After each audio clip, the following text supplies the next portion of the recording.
సినీ ప్రముఖులకు కానీ రాజకీయ ప్రముఖులకు కానీ స్టార్లని ఫీల్ అయ్యే వాళ్ళ పట్ల ప్రత్యేకమైన చట్టం ఉంటుంది. వాళ్ళ మీద కేసులు పెట్టొద్దని మీరు ఏమైనా చట్టం చేస్తే ఆ చట్టం అమలు చేస్తాం అధ్యక్ష.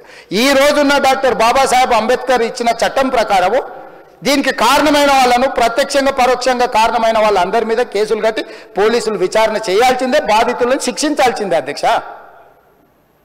సో ఈరోజు ఆ కుటుంబాన్ని ఆదుకోవడానికి ఈ రోజు కూడా ఆర్థికపరమైన విషయాల్లో కానీ దీంట్లో కానీ వాళ్ళు ఎవరు పెద్దగా ఆసక్తి, కనీసం సినిమా వాళ్ళు ఒక్కరోజు అతను పొయ్యి వస్తే సినీ ప్రముఖులందరూ అతని ఇంటికి వెళ్ళి అతనికి మొత్తం ఏదో కాళ్ళు చేతులు యాక్సిడెంట్లో పోయినట్టు కన్నీళ్లు గారుస్తారు.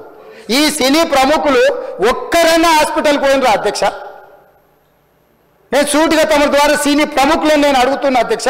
తల్లి చనిపోయి 9 సంవత్సరాల పిల్లగాడు బ్రెయిన్ డెడ్ అయ్యి ఆక్సిజన్ అందక 20 రోజుల నుంచి హాస్పిటల్లో కోమాలో ఉంటే ఈ సినీ ప్రముఖులు ఒక్క రోజు కోసం పోలీస్ స్టేషన్ పోయిన ఇంటికాడ క్యూ కట్టి ప్రభుత్వాన్ని తిడుతున్నారు, నన్ను తిడుతున్నారు, అతన్ని పరామర్శిస్తున్నారు. ఏమైంది అధ్యక్ష? అతను కాలు పోయిందా, కన్ను పోయిందా, చేయి పోయిందా, ఏమైనా కిడ్నీలు దెబ్బతిన్నా, ఏమైంది? అతన్ని ఇంతమంది సినీ ప్రముఖులు పరామర్శించారు, కలిసిండ్రు, అభినందించారు.